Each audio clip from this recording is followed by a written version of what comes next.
पूज्याय राघवेन्द्राय सत्यधर्मरताय च भजतां कल्पवृक्षाय नमतां कामधेनवे। आपादमौलिपर्यन्तं गुरूणाम् आकृतिं स्मरेत् तेन विघ्नाः प्रणश्यन्ति सिद्ध्यन्ति च मनोरथाः। श्रीगुरुभ्यो नमः। हरिः ओम्।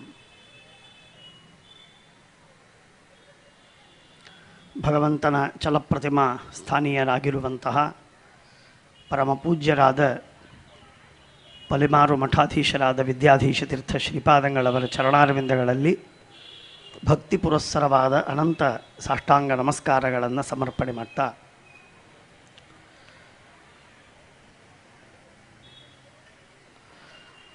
ಪರಗುಣ ಪರಮಾಣೂನ್ ಪರ್ವತೀಕೃತ್ಯ ನಿತ್ಯಂ ನಿಜ ಹೃದಯ ವಿಕಸಂತಃ ಸಂತಿ ಸಂತಃ ಕಿಯಂತಹ ಅಂತ ಹೇಳುವ ಮಾತು. ಸುಭಾಷಿತದಲ್ಲಿ ಹೇಳ್ತಾನೆ, ಇನ್ನೊಬ್ಬರಲ್ಲಿರುವಂತಹ ಗುಣ ಅತ್ಯಲ್ಪವಾಗಿದ್ದರೂ ಕೂಡ ಅದನ್ನು ದೊಡ್ಡದಾಗಿ ಮಾಡಿ ವರ್ಣನೆ ಮಾಡುವಂತಹದ್ದು ಸಜ್ಜನರ ಸ್ವಭಾವ. ಅದಕ್ಕೆ ದೃಷ್ಟಾಂತರಾಗಿರತಕ್ಕಂಥವರು ವಿದ್ಯಾಧೀಶ ತೀರ್ಥ ಶ್ರೀಪಾದಂಗಳವರು. ನಮ್ಮಲ್ಲಿ ಇರುವ ಅತ್ಯಲ್ಪವಾದ ಗುಣವನ್ನು ಅಷ್ಟು ಮೆಚ್ಚಿಕೊಂಡು ನಮಗೆ ಪ್ರೋತ್ಸಾಹನೆಯನ್ನು ಮಾಡುವುದಕ್ಕೆ, ಸಾಧನೆಯಲ್ಲಿ ಇನ್ನಷ್ಟು ಪ್ರಗತಿಯಾಗಲಿ ಅಂತನ್ನುವ ಹಂಬಲದಿಂದ, ಸದುದ್ದೇಶದಿಂದ ಅವರು ಪ್ರಶಂಸೆ ಮಾಡ್ತಾರೆ. ಅದನ್ನು ಸಾರ್ಥಕಪಡಿಸಿಕೊಳ್ಳುವಂತೆ ಭಗವಂತ ಅನುಗ್ರಹ ಮಾಡಲಿ ಅಂತನ್ನುವುದಾಗಿ ದೇವರಲ್ಲಿ ಪ್ರಾರ್ಥನೆ ಮಾಡ್ತಾರೆ. ಅವರು ಮಾಡಿದ ಪರ್ಯಾಯ ಅಂತನ್ನೋದು ಹಿಸ್ಟಾರಿಕ್ ಆದ ಪರ್ಯಾಯ, ದೊಡ್ಡ ಐತಿಹಾಸಿಕವಾದ ಪರ್ಯಾಯ.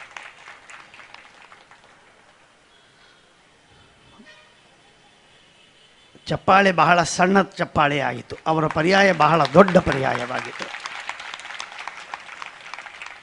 ಲಕ್ಷ ಲಕ್ಷ ಜನ ಬಂದು ಅಲ್ಲಿ ಕೃಷ್ಣನ ದರ್ಶನ, ಕೃಷ್ಣನ ಸೇವೆ, ಕೃಷ್ಣನ ಅನುಗ್ರಹವನ್ನು ಪಡೆದು ಹೋದಂತಹ ಅಭೂತಪೂರ್ವವಾದ ಪ್ರವಚನ, ಸ್ವಯಂ ಹೇಳಿದ ಪಾಠಗಳು, ಕೃಷ್ಣನಿಗೆ ಮಾಡಿದ ಅರ್ಚನೆ, ವಿಶೇಷವಾಗಿ ತುಳಸಿಯ ಅರ್ಚನೆ, ಮಹಾಭಾರತದ ಪ್ರವಚನ, ಮಹಾಭಾರತದ ಪ್ರಕಾಶನ, ಸುವರ್ಣ ಗೋಪುರ, ನಿರಂತರ ಭಜನೆ,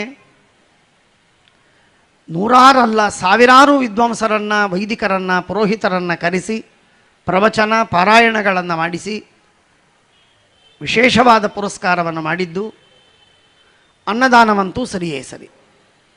ಹೀಗೆ ಒಂದಲ್ಲ ಎರಡಲ್ಲ ನೂರಾರು ರೀತಿಯಿಂದ ಭಗವಂತನನ್ನು ವಿಶಿಷ್ಟವಾಗಿ ಆರಾಧನೆ ಮಾಡಿದ, ಬಡಕಲು ಶರೀರದ ನಿತ್ಯ ಚೈತನ್ಯ ಭರಿತವಾದ, ಅವರು 3 ಗಂಟೆ 2 ಗಂಟೆ 4 ಗಂಟೆ ಮಲಗುತ್ತಾ ಇದ್ರೋ ಇಲ್ವೋ, ಇದು ಒಂದು ದಿನವಲ್ಲ 2 ವರ್ಷಗಳವರೆಗೆ ಸತತವಾಗಿ ಮಾಡಿದಂತಹ ಆ ಸಾಧನೆ. ಧರ್ಮಾವಿರುದ್ಧೋ ಭೂತೇಶು ಕಾಮೋಸ್ಮಿ ಭರತರ್ಷಭ ಅಂತ ಭಗವಂತ ಹೇಳ್ತಾನೆ. ಧರ್ಮಕ್ಕೆ ಅವಿರುದ್ಧವಾಗಿರುವಂತಹ ಇಚ್ಛೆ ಅನ್ನೋದೇನಿದೆ ಅದರಲ್ಲಿ ನನ್ನ ವಿಶೇಷವಾದ ವಿಭೂತಿ ರೂಪವಿರ್ತದೆ ಅಂತ ಆ ರೀತಿಯಾಗಿ ವಿದ್ಯಾಧೀಶ ತೀರ್ಥ ಶ್ರೀಪಾದಂಗಳವರ ಈ ಧರ್ಮ ಕಾರ್ಯ, ಈ ಉತ್ತಮವಾದ ಕಾರ್ಯಗಳಲ್ಲಿ, ಆ ಕಾರ್ಯದ ಹಿನ್ನೆಲೆಯಲ್ಲಿರುವಂತಹ ಅವರ ಇಚ್ಛೆಯಲ್ಲಿ ಭಗವಂತನ ವಿಶೇಷವಾದ ಸನ್ನಿಧಾನವಿದೆ. ಶ್ರೀಮದಾಚಾರ್ಯರು ಇವರ ಮುಖಾಂತರ ದೇವರಿಗೆ ಉತ್ತಮವಾದಂತಹ ಸೇವೆಯನ್ನು ಸಲ್ಲಿಸಿದ್ದಾರೆ. ಅದೆಲ್ಲ ನಿಮ್ಮ ಪ್ರತ್ಯಕ್ಷಕ್ಕೆ ಗೋಚರವಾದದ್ದೇ. ಹಾಗಾಗಿ ನಾನು ಹೆಚ್ಚು ವರ್ಣನೆ ಮಾಡಬೇಕಾದ ಅಗತ್ಯವೇ ಇಲ್ಲ.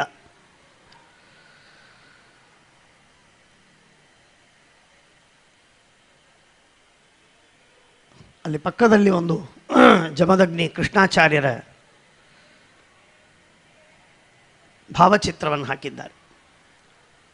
ಈ ಕಾರ್ಯಕ್ರಮದಲ್ಲಿ ಅವರು ಸತತವಾಗಿ ಅಖಂಡವಾಗಿ ಓಡಾಡಿ ದುಡಿದು ರಾತ್ರಿ ಹಗಲು ಕೂತ್ಕೊಂಡು ಮಾರ್ಗದರ್ಶನ ಮಾಡಿ ಕೆಲಸ ಮಾಡಿ ಈ ಕಾರ್ಯದ ಯಶಸ್ಸಿಗೆ ಕಾರಣರಾಗಬೇಕಾಗಿರುವಂಥವರು ನಮ್ಮ ದುರ್ದೈವದಿಂದ 10-11 ತಿಂಗಳ ಹಿಂದೆ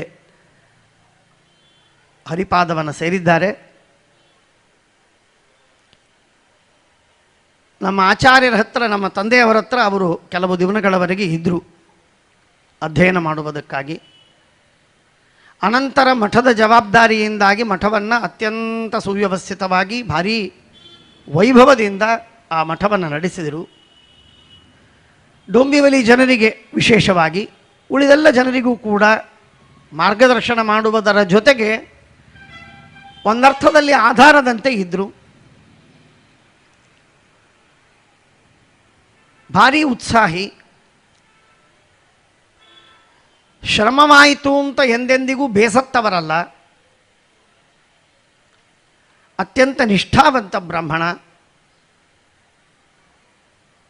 ದೇವರಲ್ಲಿ ಗುರುಗಳಲ್ಲಿ ಅವರಿಗಿಷ್ಟು ಅನಾರೋಗ್ಯವಿದ್ದರೂ ಕೂಡ ದೇವರಲ್ಲಿ ಗುರುಗಳಲ್ಲಿರುವಂತಹ ನಿಷ್ಠೆ ಮಾತ್ರ ಎಳ್ಳಿನಷ್ಟು ಅವರಿಗೆ ಕಡಿಮೆ ಆಗಿರಲಿಲ್ಲ. ಅವರಿಗೆ ಸಾಧ್ಯವಿರುವಷ್ಟು ಕೊನೆ ಕಾಲದವರೆಗೂ ಅಖಂಡವಾಗಿ ವೃಂದಾವನದ ಸೇವೆಯನ್ನು ಮಾಡಿ ನಿರಂತರವಾಗಿ ಭಗವಂತನ ಆರಾಧನೆಯನ್ನು ಮಾಡಿದವರು. ವಿಶೇಷವಾದಂತಹ ಭಕ್ತಿ, ದೇವರಲ್ಲಿ ನಿಷ್ಠೆ, ಎಲ್ಲರಿಗೆ ಮಾರ್ಗದರ್ಶನ ಮಾಡಿದ್ದು, ಮಠವನ್ನು ನಾನಾ ವಿಧವಾದಂತಹ ಕಾರ್ಯಕ್ರಮಗಳಿಗೆ ಬಳಸುವುದಕ್ಕೆ, ವಿಶೇಷವಾಗಿ ಜ್ಞಾನಸತ್ರ, ಭಜನೆ ಮುಂತಾದ ಕಾರ್ಯಕ್ರಮಗಳಿಗೆ ವಿನಿಯೋಗ ಮಾಡುವುದಕ್ಕೆ ಕೊಟ್ಟು ಅದರ ವಿಶೇಷವಾದ ಊರ್ಜಿತ ಸ್ಥಿತಿಗೆ ಕಟ್ಟಡವನ್ನು ಕಟ್ಟಿ ಮಠವನ್ನು ತಂದು ನಿಲ್ಲಿಸಿದ್ದು ನಮ್ಮ ಮಾಧ್ವರಿಗೆ ವಿಶೇಷವಾಗಿ ಹೆಮ್ಮೆಯ ಒಂದು ಸ್ಥಾನವಾಗಿದೆ. ಎಲ್ಲ ಮಾಧ್ವರಿಗೂ ಕೂಡ ಒಂದು ಕೇಂದ್ರದಂತೆ ಅದು ವಿಶೇಷವಾಗಿ ಡೊಂಬಿವಲಿಯಲ್ಲಿರುವಂತಹ ಜನರಿಗಂತೂ ಅದು ತವರ ಮನೆ ಇದ್ದಂತೆ ಮಾಡ್ತಾ ಇದೆ. ಅವರ ಮಕ್ಕಳು ಪಂಡಿತ ರಾಘವೇಂದ್ರಾಚಾರ್ಯರು, ಅವರೂ ಕೂಡ ಅದೇ ರೀತಿಯ ಗುರುರಾಜಾಚಾರ್ಯ, ಇಬ್ಬರೂ ಕೂಡ ಅಷ್ಟೇ ವಿಶ್ವಾಸದಿಂದ ಇನ್ನೂ ಒಂದು ಕೈ ಮುಂದೋಗಿ ಜನಸಂಪರ್ಕವನ್ನು ಮಾಡಿ ಎಲ್ಲರಿಗೂ ಪ್ರೀತಿಯಿಂದ ಬೆರೆತು ಎಲ್ಲರಿಗೆ ಅನುಕೂಲವನ್ನು ಮಾಡಿಕೊಡ್ತಾ ಇದ್ದಾರೆ. ಅವರ ಆ ಪುಣ್ಯಸ್ಮರಣವನ್ನು ಮಾಡುವುದಕ್ಕೆ ಒಂದರ್ಥದಲ್ಲಿ ದುಃಖವಾದರೂ ಇನ್ನೊಂದರ್ಥದಲ್ಲಿ ಸಂತೋಷವಾಗ್ತದೆ. ಹಿರಿಯರು ಮಾಡಿದ ಕೆಲಸವನ್ನು ಅವಶ್ಯವಾಗಿ ಸ್ಮರಣೆ ಮಾಡಬೇಕು. ಆ ದೃಷ್ಟಿಯಿಂದ ನಾನು ಸ್ಮರಣೆ ಮಾಡ್ತಾ ಇದ್ದೆ. ಈ ರಾಘವೇಂದ್ರ ಸಪ್ತಾಹವನ್ನು, ಉತ್ತಮವಾದ ಸಪ್ತಾಹವನ್ನು ಪಂಡಿತ ಪರಿಮಳಾಚಾರ್ಯರು ಹಾಗೂ ನಮಗಂತೂ ಗೊತ್ತಿದ್ದು ನಿಮ್ಮಿಬ್ಬರ ಹೆಸರು ಹೇಳ್ತೇನೆ.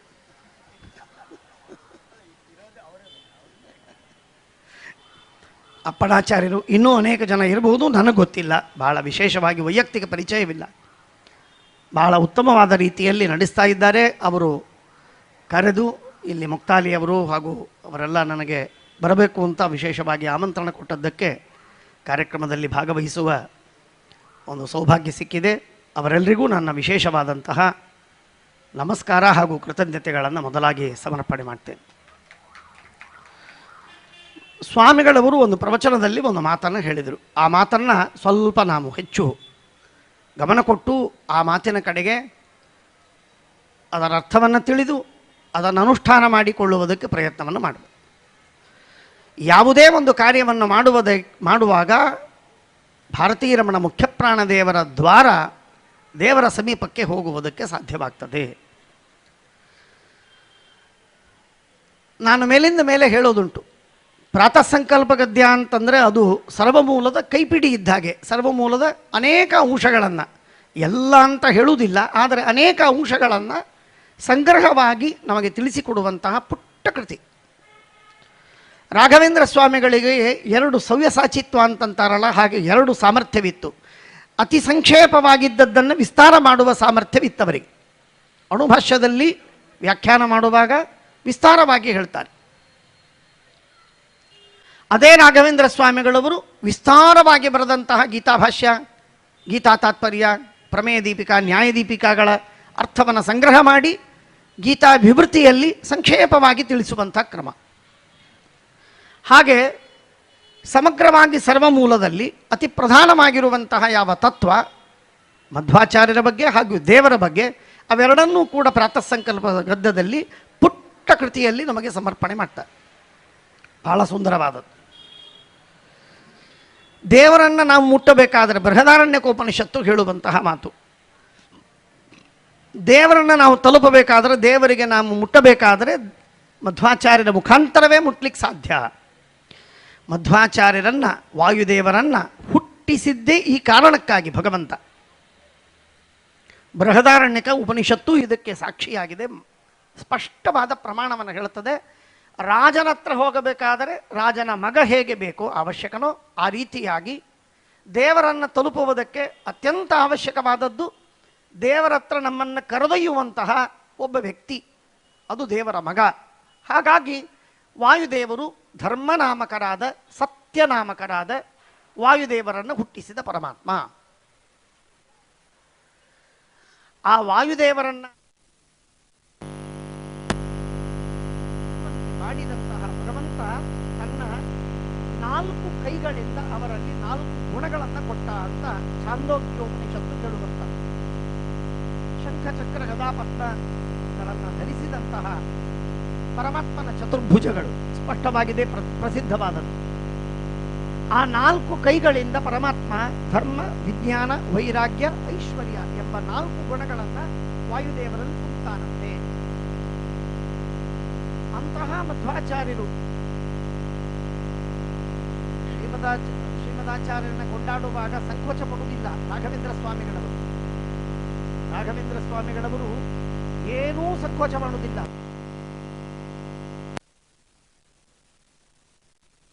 ಮುಖ್ಯಪ್ರಾಣ ಹನುಮಂತ ಅಂತಂದರೆ ಅದು ಗ್ಲೋಬಲ್ ದೇವತೆ, ಅದು ಹಾಗನ್ನುವುದಿಲ್ಲ.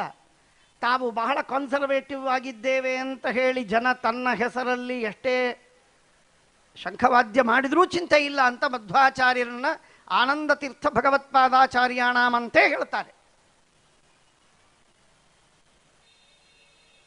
ಅಸ್ಮದಾದಿಗುರುಣಾಂ ಶ್ರೀಮದಾನಂದ ತೀರ್ಥ ಶ್ರೀಮಚ್ಚರಣಾನಾಂ ಅಂತರ್ಯಾಮಿ ಮಧ್ವವಲ್ಲಭ ಲಕ್ಷ್ಮೀ ವೇದ ವ್ಯಾಸಾತ್ಮಕ ಎಂಬುದಾಗಿ ಚತುರ್ಮೂರ್ತಿ ಇತ್ಯಾದಿಯಾಗಿ ವರ್ಣನೆ ಮಾಡ್ತಾರೆ.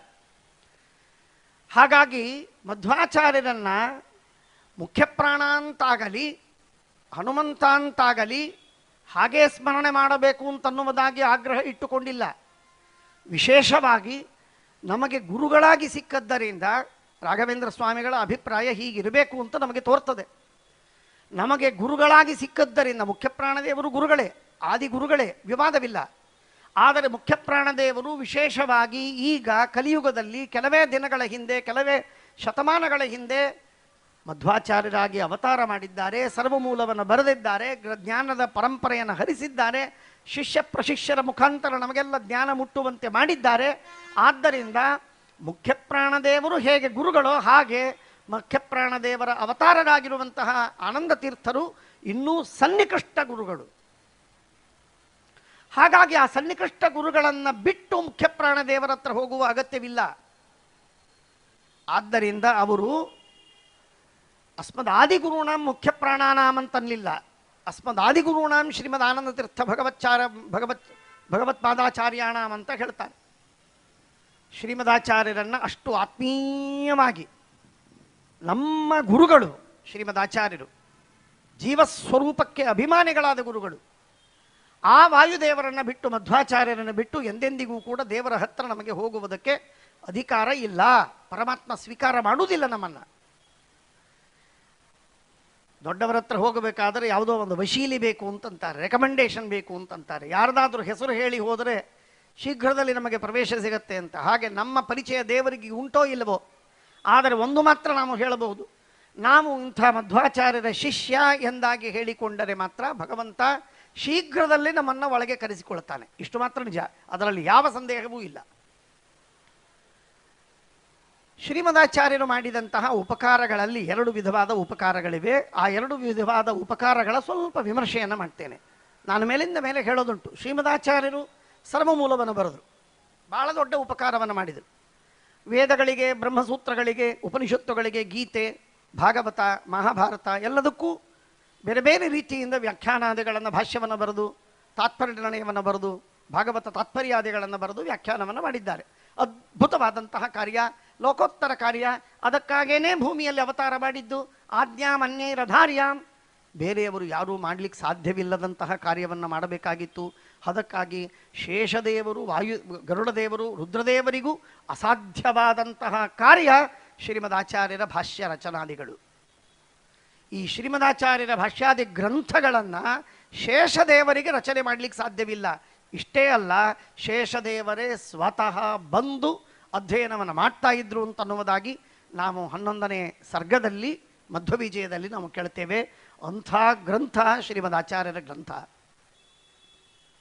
ಇಷ್ಟು ದೊಡ್ಡದಾದಂತಹ ವಾಂಗ್ಮಯವನ್ನು, ಸಮಗ್ರವಾದ ವೇದ, ಅವುಗಳಿಗೆ ಹೇಗೆ ಅರ್ಥವನ್ನು ಮಾಡಬೇಕು ಅಂತನ್ನುವ ತಿಳಿಸಿಕೊಡುವ ಒಂದು ದಿಗ್ದರ್ಶಿಯಾಗಿರುವಂತಹ ಗ್ರಂಥ ಋಗ್ಭಾಷ್ಯ. 10 ಉಪನಿಷತ್ತುಗಳ ವ್ಯಾಖ್ಯಾನ, ಬ್ರಹ್ಮಸೂತ್ರಗಳಿಗೆ 21 ಭಾಷ್ಯಗಳನ್ನು ಖಂಡನೆ ಮಾಡಿದಂತಹ ಭಾಷ್ಯ, ಅಣುವ್ಯಾಖ್ಯಾನ, ನ್ಯಾಯವಿವರಣ, ಅಣುಭಾಷ್ಯಗಳು, ಗೀತೆಗೆ 2 ಗ್ರಂಥಗಳು, ಭಾಷ್ಯ ತಾತ್ಪರ್ಯಗಳು, ಭಾಗವತಕ್ಕೆ ವ್ಯಾಖ್ಯಾನ ತಾತ್ಪರ್ಯ, ಸಮಗ್ರವಾದ ಮಹಾಭಾರತಕ್ಕೆ ವಾಕ್ಯವಾಕ್ಯವಾಗಿ ಅರ್ಥವನ್ನು ಮಾಡಿಕೊಳ್ಳುವುದಕ್ಕೆ ನಿಮಗೆ ಅಧಿಕಾರ ಇಲ್ಲ, ನೀವು ಮಾನವರು, ಹಾಗಾಗಿ ಅದರ ತಾತ್ಪರ್ಯವನ್ನು ತಿಳಿದರೆ ಸಾಕು, ಅದರಿಂದ ನಿಮಗೆ ಮೋಕ್ಷ ಉಂಟು ಅಂತ ಹೇಳಿ ತಾತ್ಪರ್ಯ ನಿರ್ಣಯವನ್ನು ಬರೆದದ್ದು ಶ್ರೀಮದಾಚಾರ್ಯರು. ಈ ರೀತಿಯಾಗಿ ಮಾಡಿಕೊಟ್ಟ ಅವರ ಗ್ರಂಥ ಸಂಪತ್ತು ಅಪಾರವಾದ ಗ್ರಂಥ ಸಂಪತ್ತು, ಅದ್ಭುತವಾದಂಥ. ಟೀಕಾಕೃತ್ಪಾದರವರನ್ನು ವರ್ಣನೆ ಮಾಡುವಾಗ ಹೇಳ್ತಾರೆ, ಅಮಿತಂ, ಗಾಂಭೀರ್ಯ ಏನಿದೆ, ಗಾಂಭೀರ್ಯೇ ಜಿತಸಂಧು ರಾಜಮಮಿತಂ. ಸಮುದ್ರದ ಆಳವನ್ನು ಮುಟ್ಟಿ ನೋಡಬಹುದು, ಆದರೆ ಶ್ರೀಮದ್ ಆಚಾರ್ಯರ ಭಾಷ್ಯದ ಆಳವನ್ನು ಯಾರೂ ಅರ್ಥ ಮಾಡಿಕೊಳ್ಳಲಿಕ್ಕೆ ಸಾಧ್ಯವಿಲ್ಲ. ಅಷ್ಟು ಆಳವಾಗಿರುವಂತಹ ಅದರ ಅರ್ಥ ಸಂಪತ್ತು, ಅದರ ಪ್ರಮೇಯ ಸಂಪತ್ತು. ಇಷ್ಟೆಲ್ಲ ಗ್ರಂಥಗಳನ್ನು ಬರೆದಂತಹ ಶ್ರೀಮದಾಚಾರ್ಯರು ಎಷ್ಟು ಅನುಗ್ರಹವನ್ನು ಮಾಡಿದ್ದಾರೆ ಅಂದರೆ, ಇನ್ನೊಂದು ಮಾತನ್ನು ನಾವು ಅರ್ಥ ಮಾಡಿಕೊಳ್ಳಬೇಕು. ನಾನು ಹೇಳಿದೆ, ಶ್ರೀಮದಾಚಾರ್ಯರ ಭಾಷ್ಯವನ್ನು ಅಧ್ಯಯನ ಮಾಡುವುದಕ್ಕೆ ಶೇಷದೇವರೇ ಬಂದು ಆಗಸದಲ್ಲಿ ನಿಂತು ಶ್ರವಣ ಮಾಡಿಕೊಂಡು ಹೋಗ್ತಾ ಇದ್ರು ಅನ್ನುವ ಮಾತನ್ನು ನಾವು ಕೇಳ್ತೇವೆ. ಶೇಷಾದಿ ದೇವತೆಗಳಿಗೆ ಗಮ್ಯವಾಗಿರುವ, ಶೇಷಾದಿ ದೇವತೆಗಳಿಗೆ ಅಗಮ್ಯವಾದ ತತ್ವಗಳನ್ನು ತಿಳಿಸಿಕೊಡುವುದಕ್ಕಾಗಿ ಬರೆದ ಭಾಷ್ಯವೆಂದ ಮೇಲೆ ಆ ಭಾಷ್ಯದ ಬೆಲೆಯನ್ನು ಕಟ್ಟುವುದಕ್ಕೆ ಯಾವ ಮಾನವರಿಗೆ ಸಾಧ್ಯವಿದೆ? ಊಹೆ ಮಾಡಲಿಕ್ಕೂ ಸಾಧ್ಯವಿಲ್ಲ. ಇಂಥ ಅದ್ಭುತವಾದಂತಹ ಗ್ರಂಥವನ್ನು ಶ್ರೀಮದಾಚಾರ್ಯರು ಬರೆದುಕೊಟ್ಟಿದ್ದಾರೆ. ನಾವು ಆ ಗ್ರಂಥಗಳನ್ನು ಪಕ್ಕಕ್ಕಿಟ್ಟು, ಬಹಳ ಗೌರವ ಇದೆ ಅಂತಂದರೆ ಅಂಥ ಒಂದು ಸರ್ವಮೂಲದ ಪುಸ್ತಕಗಳನ್ನು ಬೆಂಗಳೂರಿಂದಲೋ ಉಡುಪಿಯಿಂದಲೋ ತಂದು ಮನೆಯಲ್ಲಿ ಒಂದು ಕಡೆಗೆ ಇಟ್ಟು ಅದರ ಮೇಲೆ ಅರ್ಶಿನ ಕುಂಕುಮಗಳನ್ನು ಏರಿಸಿ, ಹೂಗಳನ್ನು ಏರಿಸಿ, ಅದಕ್ಕೊಂದು ಹೆಚ್ಚು ಅಂದರೆ ಮಂಗಳಾರತಿ ಮಾಡಿ, ಧೂಳಿ ಕೂಡುವುದಕ್ಕೆ ಪ್ರಸಂಗವಾದಾಗ ಯಾರಾದರೂ ಬಹಳ ವಿವೇಕ ಇದ್ದರೆ ಸ್ವಲ್ಪ ಧೂಳಿ ಜಾಡಿಸಿ ಸ್ವಚ್ಛ ಮಾಡಿ ಇಟ್ಟಿರ್ತಾರೆ. ಇಷ್ಟು ಬಿಟ್ಟರೆ ಅದನ್ನು ಓದುವ ಗೋಜಿಗೆ ಯಾರೂ ಹೋಗುವ ಪ್ರಸಂಗ ಇಲ್ಲ. ಎಂಥ ದುರ್ದೈವ ಇದೆ ನೋಡಿ. ಇದು ನಾವು ಮಾಧ್ವರು, ಇದು ನಾವು ಮಾಧ್ವರು. ಮಾಧ್ವೇತರರು ಮಧ್ವಾಚಾರ್ಯರ ಗ್ರಂಥಗಳನ್ನು ಓದೋದಕ್ಕಂತೂ ಪ್ರಸಂಗ ಇಲ್ಲವೇ ಇಲ್ಲ.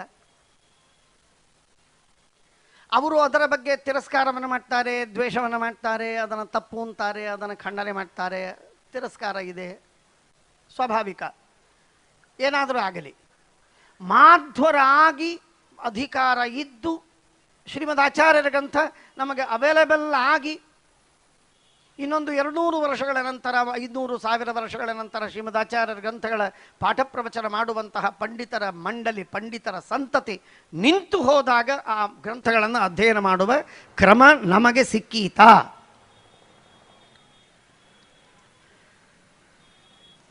ಈಗ ವಿಮಾನಶಾಸ್ತ್ರವಿದೆ, ಭಾರದ್ವಾಜ ವಿಮಾನಶಾಸ್ತ್ರವಿದೆ.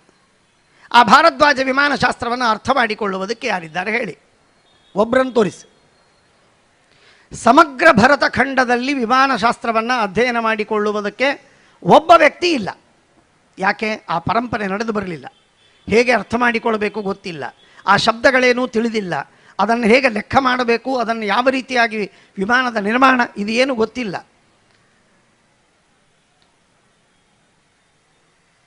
ಇದು ಯಾವುದೂ ಗೊತ್ತಿಲ್ಲದೆ ಇದ್ದದ್ದರಿಂದ ಆ ವಿಮಾನಶಾಸ್ತ್ರ, ಭರದ್ವಾಜ ವಿಮಾನಶಾಸ್ತ್ರ ಸುಮ್ಮನೆ ಮೂಲೆಪಾಲಾಗಿದೆ. ಅದನ್ನು ಯಾರೂ ಅಧ್ಯಯನ ಮಾಡುವುದಕ್ಕೆ ಸಾಧ್ಯವಿಲ್ಲ. ಯಾಕೆಂದರೆ ಅದನ್ನು ಕಲಿತವರು, ತಿಳಿದವರು, ಹೇಳುವವರು ಯಾರಿಲ್ಲ. ಹಾಗೆ ನಮ್ಮ ಶ್ರೀಮದ್ ಆಚಾರ್ಯರ ಶಾಸ್ತ್ರಗಳಿಗೆ ಅಕಸ್ಮಾತ್ ಈ ಅವಸ್ಥೆ ಬಂದಿದ್ದರೆ, ಈ ಎಲ್ಲ ಮಹಾನುಭಾವರು ಅನೇಕರು ದೊಡ್ಡ ಗ್ರಂಥಗಳನ್ನು ಬರೆಯುವುದು ಮಾತ್ರವಲ್ಲದೆ ಶಿಷ್ಯರನ್ನು ಸಿದ್ಧಪಡಿಸಿದ್ದಕ್ಕೆ, ಪಂಡಿತರನ್ನು ತಯಾರು ಮಾಡಿದ್ದಕ್ಕೆ ಪಾಠ ಪ್ರವಚನಗಳು ನಡೀತಾ ಇವೆ. ಆ ಪಾಠ ಪ್ರವಚನಗಳು ನಿಂತು ಹೋಗುವ ಕಾಲ ಬಂದಾಗ ಮಧ್ವಾಚಾರ್ಯರ ಪರಂಪರೆಯಲ್ಲಿ ನಾನು ಬಂದಿದ್ದೇನೆ, ಶ್ರೀಮದ್ ಆಚಾರ್ಯರ ಗ್ರಂಥ ಏನು ಅಂತ ಗೊತ್ತಿಲ್ಲ, ನನಗೆ ಯಾರಾದರೂ ಹೇಳ್ತೀರಾ ಅಂತಂದರೆ, ಒಂದು ಔಷಧಿಗೆ ಒಬ್ಬ ಪಂಡಿತ ಸಿಗದೇ ಇದ್ದ ಅವಸ್ಥೆ ಬರೋದು ಬೇಡ. ಬಂದರೆ ಗತಿ ಏನು? ಇದು ಸುಭಿಕ್ಷ ಕಾಲ. ಮಧ್ವಾಚಾರ್ಯರ ಗ್ರಂಥಗಳನ್ನು ಅಧ್ಯಯನ ಮಾಡುವುದಕ್ಕೆ ಅತ್ಯಂತ ಸುಭಿಕ್ಷ ಕಾಲ. 40-50 ವರ್ಷಗಳ ಹಿಂದೆ ಭಾಳ ತಿರಸ್ಕಾರ ಇತ್ತು ಮಧ್ವಾಚಾರ್ಯರ ಗ್ರಂಥ ಬಗ್ಗೆ, ಸರ್ವಮೂಲದ ಬಗ್ಗೆ ತಿರಸ್ಕಾರವಿತ್ತು, ಯಾರೂ ಓದ್ತಿರಲಿಲ್ಲ.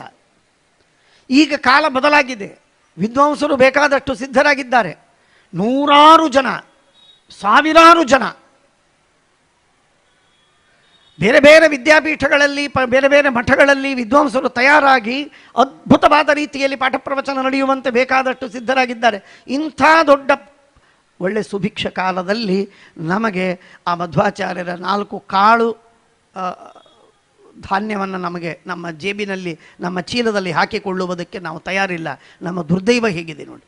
ಇಷ್ಟು ಶ್ರೀಮದಾಚಾರ್ಯರು ಮಾಡಿಕೊಟ್ರೆ, ಟೀಕಾಕೃತ್ಪಾದರದ ವ್ಯಾಖ್ಯಾನವನ್ನು ಮಾಡಿದರೆ, ವ್ಯಾಸರಾಜರು ಅದನ್ನು ಸಮರ್ಥನೆ ಮಾಡಿಕೊಟ್ರೆ, ಮುಂದೆಲ್ಲ ಗುರುಗಳು, ವಿದ್ಯಾಧೀಶ ತೀರ್ಥರು, ಯಾದವಾರ್ಯರು, ವೇದೇಶ ತೀರ್ಥರು, ರಾಘವೇಂದ್ರ ಸ್ವಾಮಿಗಳು, ವಿಜೇಂದ್ರ ಸ್ವಾಮಿಗಳು, ವಾದಿರಾಜರು, ಎಲ್ಲ ಮಹಾನುಭಾವರು ಕೂಡ ಅದಕ್ಕೆ ವ್ಯಾಖ್ಯಾನವನ್ನು ಬರೆದು ಅದನ್ನು ತಿಳಿಯಾಗಿ ಮಾಡಿ ಅದನ್ನು ಸಮರ್ಥನೆಯನ್ನು ಮಾಡಿಕೊಟ್ರೆ ಈ ಅವಸ್ಥೆ ಇದೆ ನಮ್ಮದು. ಅಂದರೆ ನಮಗೆ ವೇದಾಂತ ಸಿದ್ಧಾಂತದ ಬಗ್ಗೆ ನಮ್ಮ ಯಾವ ಗ್ರಂಥಗಳಿಗಾಗಿ, ಅದು ಮೇಲಿಂದ ಮೇಲೆ ಹೇಳ್ತಿರ್ತೇನೆ,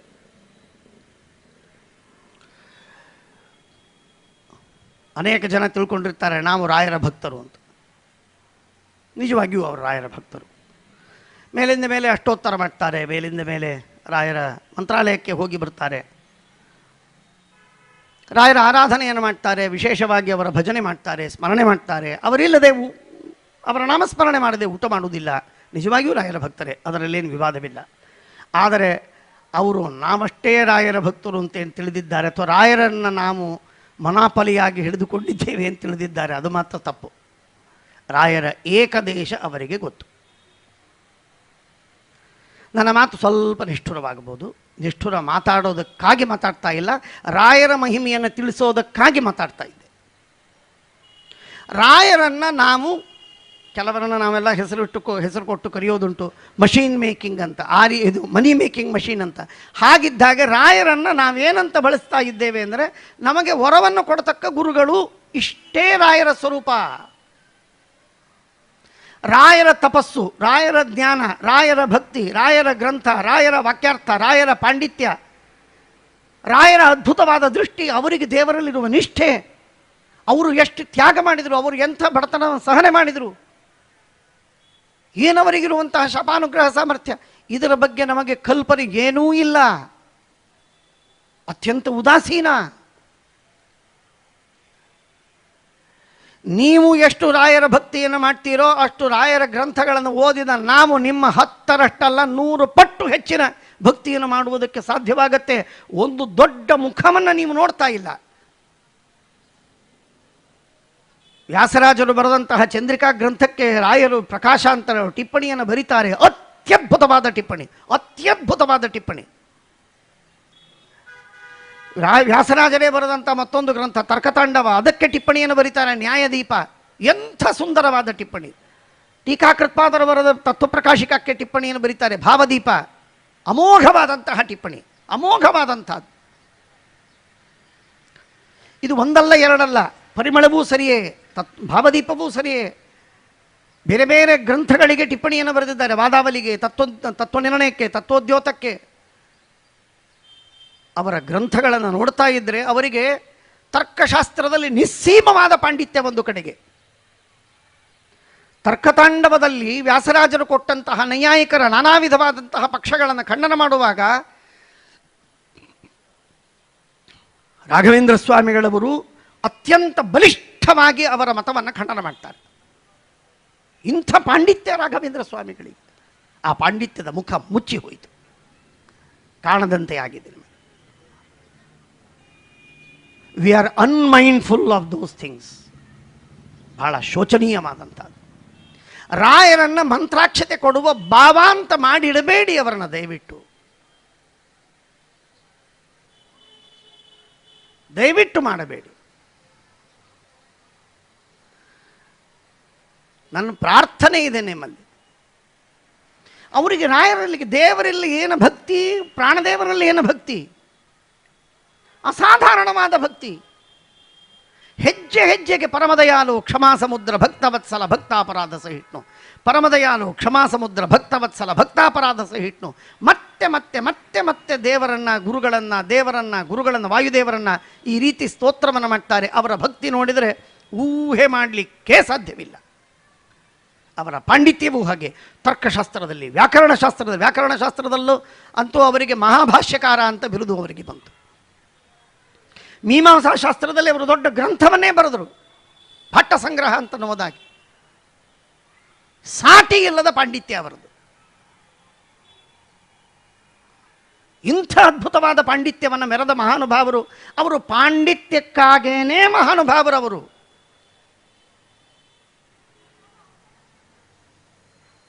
ಯಜ್ಞವನ್ನು ಮಾಡಿದರು, ಮಳೆ ತರಿಸಿದಾಗ ರಾಜ ಅವರಿಗೆ ರತ್ನದ ಹಾರವನ್ನು ಕೊಟ್ಟ. ರತ್ನದ ಹಾರವನ್ನು ಯಜ್ಞ ಮಾಡಿದ್ದರಿಂದ ಬಂದಿದೆ ಅಂತ ಹೇಳಿ ಕುಂಡದಲ್ಲಿ ಹಾಕಿಬಿಟ್ರು. ರಾಜ ಕೋಪಗೊಂಡು ಸಿಟ್ಟಾಗಿ ಬೈಯೋದಕ್ಕೆ ಬಂದ. ಅವನು ಸಿಟ್ಟಾದಿದ್ದಾನೆ ಅಂತ ಅನ್ನೋದನ್ನು ನೋಡಿ ಆ ಅಗ್ನಿಕುಂಡದಲ್ಲೇನೆ ಕೈ ಹಾಕಿ ಅಲ್ಲಿರುವ ರತ್ನದ ಹಾರವನ್ನು ತೆಗೆದು ಅವನ ಕೈಯಲ್ಲಿ ಕೊಡ್ತಾರೆ.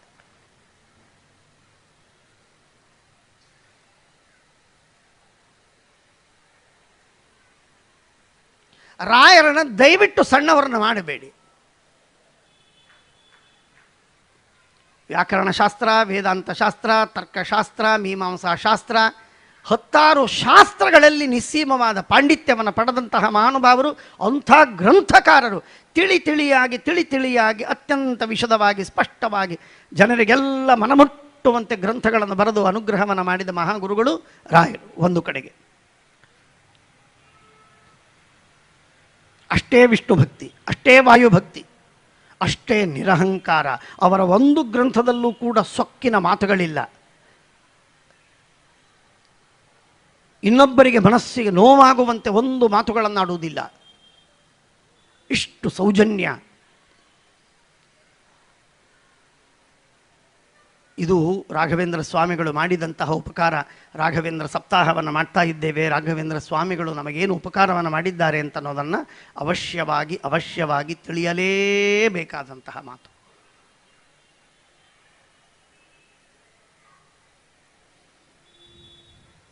ರಾಯರನ್ನು ಈ ಕ್ಷಣದಿಂದ, ಈ ದಿನದಿಂದ ನೀವು ಆರಾಧನೆ ಮಾಡುವಾಗ, ಆ ರಾಯರ ಸ್ತೋತ್ರವನ್ನು ಮಾಡುವಾಗ, ಭಜನೆ ಮಾಡುವಾಗ ಈ ಚಿತ್ರ ನಮ್ಮ ಕಣ್ಣ ಮುಂದೆ ಬರಲಿ. ರಾಯರು ಇಂತಹ ಅದ್ಭುತವಾದಂತಹ ಕಾರ್ಯವನ್ನು ಮಾಡಿ ನಮಗೆ ಅನುಗ್ರಹವನ್ನು ಮಾಡಿದಂತಹ ಮಹಾಗುರುಗಳು, ಬಹಳ ದೊಡ್ಡ ಗುರುಗಳು. ಅಂತಹ ಮಹಾನುಭಾವರ ನಮಗೆ ಅನುಗ್ರಹ ಇರಲಿ ಅಂತನ್ನುವುದಾಗಿ ನಾವು ಪ್ರಾರ್ಥನೆಯನ್ನು ಮಾಡುವುದಕ್ಕಾಗಿ ಈ ತರಹದ ಸಪ್ತಾಹಗಳನ್ನು ಹೂಡಿ ನಾವು ವಿಶೇಷವಾಗಿ ಜಾಗೃತಿಯನ್ನು ಮೂಡಿಸಿಕೊಳ್ಳಬೇಕು ನಮ್ಮ ಮನಸ್ಸಿನಲ್ಲಿ. ಅಂಥ ರಾಘವೇಂದ್ರ ಸ್ವಾಮಿಗಳರಿಗೆ ಶ್ರೀಮದ್ ಆನಂದ ತೀರ್ಥ ಭಗವತ್ಪಾದಾಚಾರ್ಯರ ಬಗ್ಗೆ ಎಷ್ಟು ವಿಶ್ವಾಸ, ಎಷ್ಟು ಭಕ್ತಿ ಅಂತಂದರೆ ಅದೇನದು, ಅದನ್ನು ಶಬ್ದಗಳಲ್ಲಿ ಹೇಳಿ ಎಲ್ಲ ಗುರುಗಳಿಗೂ ಇದೆ. ಈ ರಾಯರು ಪ್ರಾತಃ ಸಂಕಲ್ಪ ಗದ್ಯವನ್ನು ಬರೆದಿದ್ದಾರೆ, ಗೊತ್ತಾಗತ್ತೆ. ಬೇರೆಯವರು ಬರೆದಿಲ್ಲ, ಗೊತ್ತಾಗೋದಿಲ್ಲ. ಇಷ್ಟೇ ಹೊರತು ಬೇರೆಯವರಿಗಿಲ್ಲ ಅಂತ ನಾನು ಹೇಳಲಿಕ್ಕೆ ಹೊರಟಿಲ್ಲ. ವಿಜೇಂದ್ರರಿಗೋ, ವ್ಯಾಸರಾಜರಿಗೋ, ವಾದಿರಾಜರಿಗೋ ಅಥವಾ ಬೇರೆ ಸ್ವಾಮಿಗಳಿಗೋ, ಬೇರೆ ಗುರುಗಳಿಗೆ ಇಲ್ಲ ಅಂತ ನಾನು ಹೇಳುವುದಕ್ಕೆ ಸರ್ವಥ ಹೊರಟಿಲ್ಲ. ಎಲ್ಲರಿಗೂ ಶ್ರೀಮದಾಚಾರ್ಯರಲ್ಲಿ ಅಪಾರವಾದ ಭಕ್ತಿ. ರಾಘವೇಂದ್ರ ಸ್ವಾಮಿಗಳವರ ಗ್ರಂಥಗಳಿಂದ ನಮಗೆ ಸ್ಪಷ್ಟವಾಗಿ ಗೊತ್ತಾಗತ್ತೆ, ಅಷ್ಟು ಅಸಾಧಾರಣವಾದ ಭಕ್ತಿ. ಹಾಗಾಗಿ ನಾವು ಒಂದು ಸಂದೇಶವನ್ನು, ರಾಯರ ಸಂದೇಶವನ್ನು ನಾವು ತಿಳಿಯಬೇಕಾಗಿರುವಂಥದ್ದು 4 ಮಾತುಗಳನ್ನು ಹೇಳ್ತಾರೆ.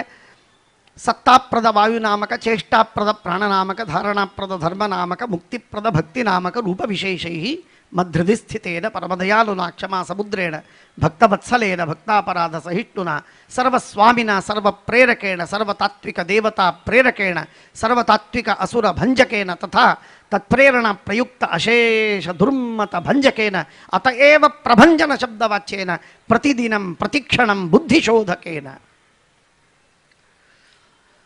ಪ್ರಾತಃ ಸಂಕಲ್ಪ ಗದ್ಯ ಅಂದರೆ ಅದು ನಿಜವಾಗಿ ಅದು ಹೇಗಿದೆ ಅಂದರೆ ಆ ಡೈಲಿ ಎಲಿಕ್ಸರ್, ಅದನ್ನು ಪಾನ ಮಾಡಿದರೆ ಸಾಕು, ಸ್ಪಿರಿಚುವಲಿ ಭಾರಿ ದೊಡ್ಡ ಟಾನಿಕ್. ಅದು ಭಾರಿ ದೊಡ್ಡ ಟಾನಿಕ್. ಅದು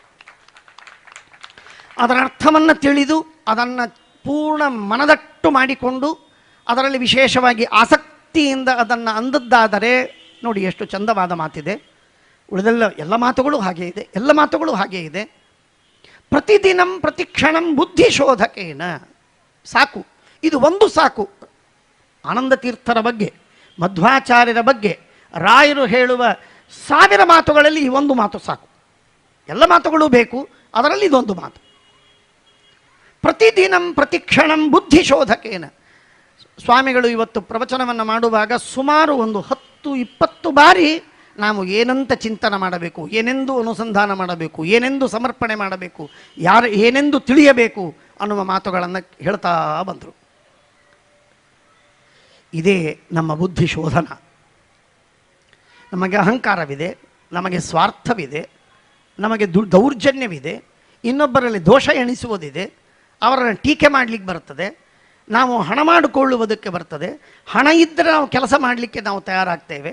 ಹಣ ಇಲ್ಲ ಅಂದರೆ ನಮಗೇನು ಬೇಡ, ದೇವರು ಬೇಡ, ರಾಯರು ಬೇಡ, ಮಧ್ವಾಚಾರ್ಯರು ಬೇಡ, ಯಾರೂ ಬೇಡ ನಮಗೆ. ಹಣ ಬರುವುದಿಲ್ಲಲ್ಲ, ಏನು ಮಾಡೋದು?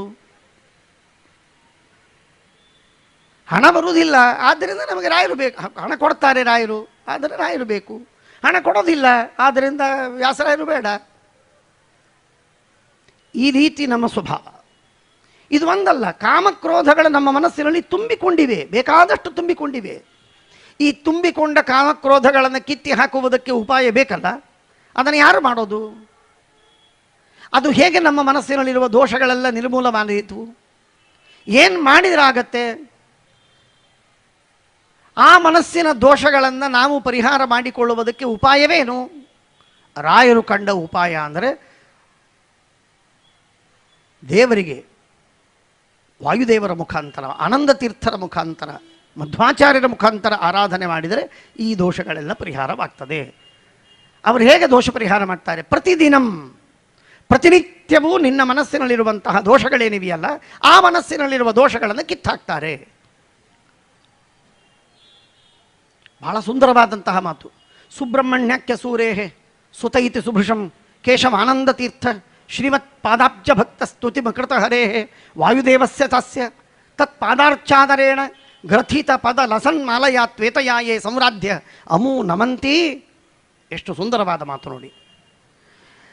ದೇವರನ್ನು ಹಾಗೂ ವಾಯುದೇವರನ್ನು ಈ ವಾಯುಸ್ತುತಿಯಿಂದ ಪಠನ ಮಾಡಿ ನೀವು ಯಾರು ಆರಾಧನೆ ಮಾಡ್ತಾರೋ ಅವರಿಗೆ ಆಗುವ ಲಾಭವೇನು ಅಂದರೆ ಸಂರಾಧ್ಯಾಮೂ ನಮಂತಿ ಪ್ರತತ ಮತಿಗುಣಾ ಮುಕ್ತಿಮೇತೆ ವ್ರಜಂತಿ.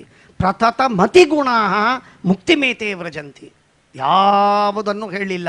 ನಮ್ಮ ಮನಸ್ಸಿನ ಗುಣಗಳು ತುಂಬ ಹೆಚ್ಚಾಗಿ ಆಗಿ ಭಕ್ತಿ, ಜ್ಞಾನ, ವಿನಯ, ವೈರಾಗ್ಯ ಮುಂತಾದ ಗುಣಗಳೇನಿವೆ ಆ ಎಲ್ಲ ಗುಣಗಳು ಕೂಡ ಪ್ರತತವಾಗಿ ವಿಶೇಷವಾಗಿ ಅವು ಹರಡಿ ನಮ್ಮ ಮನಸ್ಸನ್ನು ತುಂಬಿ ಆ ಗುಣಗಳೇ ಹೆಚ್ಚಾಗಿ ಅವು ನಮ್ಮನ್ನು ಉದ್ಧಾರ ಮಾಡುತ್ತೆ. ಕೊನೆಗೆ ದೇವರನ್ನು ಹೊಂದುತ್ತಾನೆ. ಪ್ರತತ ಮತಿಗುಣಾ ಮುಕ್ತಿಮೇತೆ ವ್ರಜಂತಿ. ತತ್ಪಾದಾರ್ಚಾದರೇಣ ಗ್ರಥಿತ ಪದ ಲಸನ್ ಮಾಲಯ ತ್ವೇತಯಾಯೇ. ವಾಯುಸ್ತುತಿಯನ್ನು ಪಠನ ಮಾಡಿ ಯಾರು ಭಗವಂತನನ್ನು ಮಧ್ವಾಚಾರ್ಯರನ್ನು ಆರಾಧಿಸ್ತಾರೋ ಅವರ ಮನಸ್ಸಿನ ಗುಣಗಳು ತುಂಬ ಹೆಚ್ಚಾಗಿ ಪ್ರತತ ಮತಿಗುಣ ಮುಕ್ತಿಮೇತೆ ವ್ರಜಂತಿ. ಮುಕ್ತಿಯನ್ನು ಹೊಂತಾರೆ. ಮತಿಗುಣ ಪ್ರತತವಾಗತ್ತೆ. ಪಾಸಿಟಿವ್ ಆಗಿ ಹೇಳಿದರೆ ಶ್ರೀಮದ್ ರಾಘವೇಂದ್ರ ಸ್ವಾಮಿಗಳವರು ಅದನ್ನು ನೆಗೆಟಿವ್ ಆಗಿ ನಮಗೆ ತಿಳಿಸ್ತಾರೆ. ನಮ್ಮ ಮನಸ್ಸಿನಲ್ಲಿರುವ ದೋಷಗಳನ್ನೆಲ್ಲ ಕಿತ್ತಿ ಹಾಕುವವರು ಶ್ರೀಮದ್ ಆಚಾರ್ಯರು.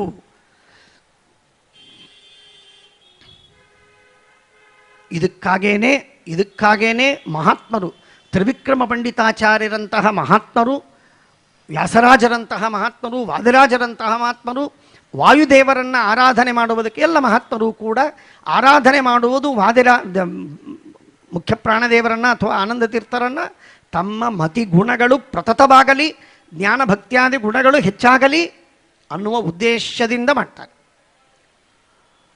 ನಮ್ಮಂತೆ ಕ್ಷುದ್ರವಾದ ಫಲಗಳಿಗಾಗಿ ಎಂದೆಂದಿಗೂ ಅವರು ವಾಯುದೇವರನ್ನು ಆರಾಧಿಸಿದ್ದಲ್ಲ.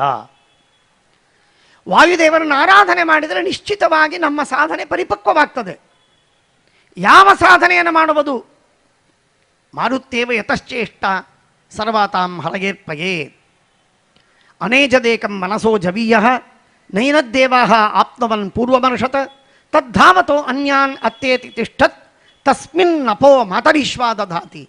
ವಾಯುದೇವರು ನಾವು ಮಾಡಿದ ಕರ್ಮಗಳನ್ನೆಲ್ಲ ದೇವರಿಗೆ ಸಮರ್ಪಣೆ ಮಾಡ್ತಾರೆ. ನಾವು ಮಾಡಿದ ಕರ್ಮಗಳನ್ನು ದೇವರಿಗೆ ಸಮರ್ಪಣೆ ಮಾಡುವುದಕ್ಕೆ ವಾಯುದೇವರಿಗೆ ಏನು ಸಂಬಂಧ ಅನ್ನುವುದಾಗಿ ಪ್ರಶ್ನೆ ಬಂದರೆ ಭಾಷ್ಯದಲ್ಲಿ ಶ್ರೀಮದಾಚಾರ್ಯರು ಬರೀತಾರೆ, ಪ್ರಮಾಣವನ್ನು ಕೊಟ್ಟು ಮಾರುತ್ತೇವ ಯತಶ್ಚೇಷ್ಟ ಸರ್ವಾತಾಂ ಹರಗೇರ್ಪಯೇ.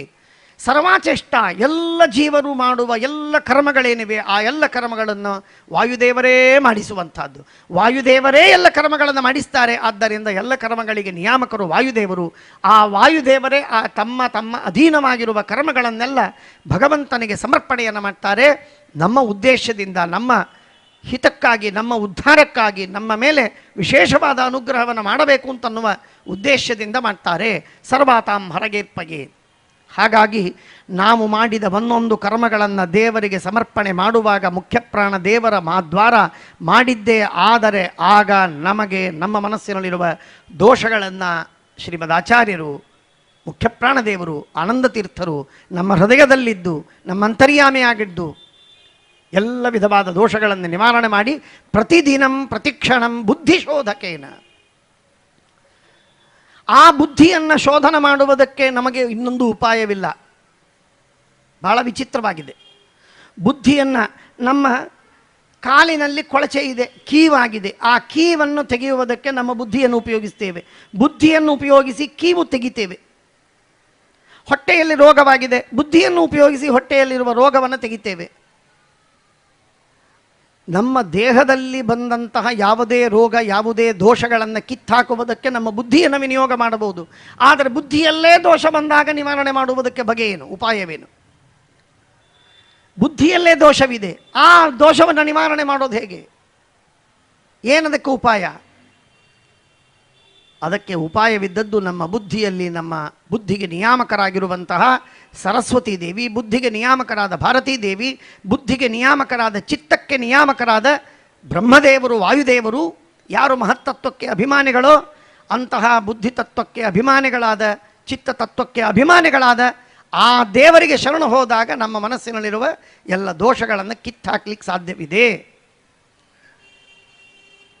ಹಾಗಾಗಿ ಪ್ರತಿದಿನಂ ಪ್ರತಿಕ್ಷಣಂ ಬುದ್ಧಿಶೋಧಕೇನ, ಬುದ್ಧಿಯನ್ನು ಶೋಧನ ಮಾಡಿ ಎಲ್ಲ ವಿಧವಾದಂತಹ ದೋಷಗಳನ್ನು ನಿವಾರಣೆ ಮಾಡಿ, ದೇವರ ಬಗ್ಗೆ ಸಂಶಯ, ದೇವರ ಬಗ್ಗೆ ತಪ್ಪು ಕಲ್ಪನೆ, ಗುರುಗಳ ಬಗ್ಗೆ ತಪ್ಪು ಕಲ್ಪನೆ, ಜ್ಞಾನಿಗಳು ಸಾಧಕರ ಬಗ್ಗೆ ತಪ್ಪು ಕಲ್ಪನೆ, ಯಾರ್ಯಾರನ್ನೋ ನಿಂದೆ ಮಾಡುವುದು, ಏನೇನೋ ಬೈಯುವುದು, ಈ ತರಹದ ಕೆಟ್ಟ ವ್ಯಾಪಾರಗಳನ್ನು ಮಾಡ್ತಾ ನಮ್ಮ ಜೀವನವನ್ನೆಲ್ಲ ಹಾಳು ಮಾಡುವುದಕ್ಕೆ ಎಷ್ಟು ಬೇಕೋ ಅಷ್ಟೆಲ್ಲ ಪ್ರಯತ್ನವನ್ನು ಮಾಡ್ತೇವೆ. ಆ ಎಲ್ಲ ಪ್ರಯತ್ನವನ್ನು ಬಿಟ್ಟು ಸಾಧನೆಗೆ ಅನುಕೂಲವಾದ ಏನಾದರೂ ಪ್ರವೃತ್ತಿ ನಮ್ಮಲ್ಲಿ ಬರಬೇಕಾಗಿದ್ದರೆ ಅದಕ್ಕೆ ಮುಖ್ಯವಾಗಿ ನಿಯಾಮಕರಾದವರು ವಾಯುದೇವರು. ಆ ವಾಯುದೇವರು ಕೈ ಹಿಡಿದು ದಟ್ಟೋ ದಟ್ಟೋ ಅಂತ ಮಗುವಿಗೆ ನಡೆಸಿದಂತೆ ನಮ್ಮನ್ನು ನಡೆಸುವ ಕೆಲಸ ಮಾಡಲೇಬೇಕು ವಾಯುದೇವರು. ಇಲ್ಲದೆ ಇದ್ದರೆ ಆಗುವುದಿಲ್ಲ, ಸುತರಾಮ್ ಆಗುವುದಿಲ್ಲ. ಬಹಳ ದೂರದಲ್ಲಿದ್ದೇವೆ, ಸಾಧನೆಯಿಂದ ಬಹಳ ವಿಮುಖನಾಗಿದ್ದೇವೆ. ಇದಕ್ಕೆ ಪಶ್ಚಾತ್ತಾಪ ಪಡುವುದು ತುಂಬ ಅವಶ್ಯಕ. ಸಾಧನೆಯನ್ನು ಮಾಡಬೇಕು ಅಂತನ್ನುವುದಾಗಿ ಹಂಬಲ ನಮ್ಮಲ್ಲಿ ತುಂಬಿಕೊಳ್ಳುವುದು ಅತ್ಯಂತ ಅನಿವಾರ್ಯ. ಆ ದುಃಖವಿಲ್ಲದೆ ಸಾಧನೆ ಆಗುವುದಿಲ್ಲ. ಮಹಾಪ್ರಯತ್ನವಿಲ್ಲದೆ ಎಂದೆಂದಿಗೂ ಆಗುವುದಿಲ್ಲ. ಆ ಮಹಾಪ್ರಯತ್ನಕ್ಕೆ ಬೇಕಾಗಿರುವಂಥದ್ದು ದೊಡ್ಡವರ, ವಿಶೇಷವಾಗಿ ಶ್ರೀಮದ್ ಆಚಾರ್ಯರ ವಿಶೇಷವಾದ ಕರುಣೆ. ಆ ಶ್ರೀಮದ್ ಆಚಾರ್ಯರ ವಿಶೇಷವಾದ ಕರುಣೆ 3 ಮಾತುಗಳು ಬೇಕು ಅಂತ ಹೇಳ್ತಾರೆ. ಯೋಗಶಾಸ್ತ್ರದಲ್ಲೂ ಹೇಳ್ತಾರೆ, ಅದನ್ನು ಭಾಗವತದಲ್ಲೂ ಹೇಳ್ತಾರೆ, ಟೀಕಾಕೃತ್ಪಾದರು ತಮ್ಮ ಗ್ರಂಥದಲ್ಲಿ ಬರೀತಾರೆ. 3 ಮಾತುಗಳು ಬೇಕು, ಅತ್ಯಂತ ಅನಿವಾರ್ಯ, ಅವಶ್ಯಕ. ಏನಾ 3 ಮಾತುಗಳು? ನಾವು ಮಾಡುವ ಯಾವುದೇ ಸಾಧನವನ್ನು ಕೂಡ ಅತ್ಯಂತ ಆದರದಿಂದ ಮಾಡಿದರೆ ಅದು ಫಲಪ್ರದವಾಗ್ತದೆ, ಇಲ್ಲದೇ ಇದ್ದರೆ ಫಲಪ್ರದವಾಗುವುದಿಲ್ಲ. ಸಾಮಾನ್ಯವಾಗಿ ನಾವು ಸಾಧನೆಗಳನ್ನು ಸ್ವಾಮಿಗಳು ಹೇಳ್ತಾರೆ, ವಿದ್ವಾಂಸರು ಹೇಳ್ತಾರೆ, ಸಜ್ಜನರು ಹೇಳ್ತಾರೆ, ಯಾರ್ಯಾರು ಹೇಳ್ತಾರೆ, ತಂದೆ ತಾಯಿಗಳು ಹೇಳ್ತಾರೆ ಅಂತನ್ನುವ ಕಾರಣಕ್ಕೆ ನಾವು ಸಾಧನೆಯನ್ನು ಮಾಡುವುದಕ್ಕೆ ತೊಡಗ್ತೇವೆ, ಪ್ರಾರಂಭ ಮಾಡ್ತೇವೆ. ಆ ಸಾಧನೆಯನ್ನು ಮಾಡುವಾಗ ಅದು ಜಪವಿರಬಹುದು, ಪಾರಾಯಣವಿರಬಹುದು, ಪೂಜೆ ಇರಬಹುದು, ಹೋಮ ಹವನ, ದಾನ ಧರ್ಮ, ಉಪವಾಸ, ವ್ರತ, ನಿಯಮ, ಯಾತ್ರೆ ಇತ್ಯಾದಿ, ಪಾಠ ಪ್ರವಚನ, ಯಾವುದನ್ನು ಮಾಡುವಾಗಲೂ ಕೂಡ ಅನಾದರ, ಬಹಳೇನೂ ಆಸಕ್ತಿ ಇರುವುದಿಲ್ಲ. ಸ್ವಲ್ಪ ಅದರ ಬಗ್ಗೆ ತಿರಸ್ಕಾರವಿರ್ತದೆ. 1-2 ದಿನ ಪ್ರಾರಂಭದಲ್ಲಿ ಉತ್ಸಾಹ ಇರ್ತದೆ, ಆಮೇಲೆ ಆ ಉತ್ಸಾಹ ಹೋಗಿಬಿಡ್ತದೆ. ಸುಮ್ಮನೆ ಮಾಡಬೇಕು ಅಂದ್ಕೊಂಡಿದ್ದೇವಲ್ಲ, ಬಿಡಬಾರ್ದು, ಹಠಮಾರಿತನದಿಂದ ಮಾಡ್ತಾನೆ. ಇಟ್ಸ್ ಓಕೆ, ಮಾಡಲಿ, ಚಿಂತೆಗಿಲ್ಲ. ಆದರ ಇರುವುದಿಲ್ಲ. ಎಷ್ಟು ಆದರ ಕಡಿಮೆಯಾಗುತ್ತೋ ಅಷ್ಟು ಅದರ ಫಲ ನಮಗೆ ಕಮ್ಮಿ.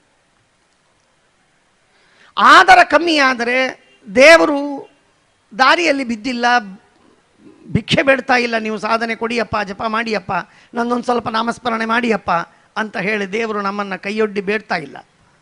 ನಮಗೆ ಬೇಕಾದರೆ ಮಾಡಬೇಕು, ಉದ್ಧಾರವಾಗತ್ತೆ.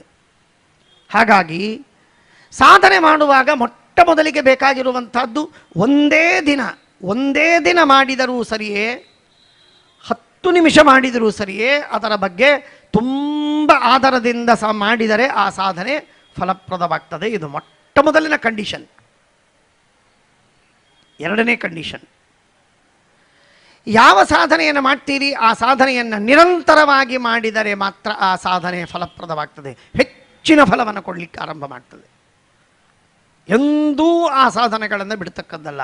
ಕಮ್ ವಾಟ್ ಮೇ, ಏನೇ ಆಪತ್ತು ಬರಲಿ, ಎಂಥ ಆಪತ್ತು ಬಂದರೂ ಕೂಡ ಆ ಸಾಧನೆಯನ್ನು ಬಿಡತಕ್ಕದ್ದಲ್ಲ. ರಾತ್ರಿ ಆಗಲಿ, ಹಗಲಾಗಲಿ, ಮಧ್ಯಾಹ್ನವಾಗಲಿ, ಊಟ ಮಾಡಿಯಾಗಲಿ, ಊಟವಾಗದೇ ಇದ್ದಾಗಲಿ, ನಿದ್ರೆ ಮಾಡಿಯಾಗಲಿ, ನಿದ್ರೆ ಮಾಡದೇ ಆಗಲಿ, ಏನೇ ಶ್ರಮವಾಗಲಿ ಆ ಸಾಧನೆಯನ್ನು ನಿರ್ವಹಿಸಿದರೆ, ಆ ನೈರಂತರ್ಯವಿದ್ದರೆ ಅದು ಫಲಪ್ರದವಾಗ್ತದೆ. ಇದು ಎರಡನೆಯ ಕಂಡೀಷನ್. ಆದರ ಹೇಗೋ ಹಾಗೆ ನೈರಂತರ್ಯ. ಇದನ್ನು ಮಾಡಿ ನೀವು ಅನುಭವಿಸಿದಾಗ ನಿಮಗೆ ಗೊತ್ತಾಗತ್ತೆ ಏನು ಫಲ ಸಿಕ್ಕೀತು ಅಂತನ್ನೋದು.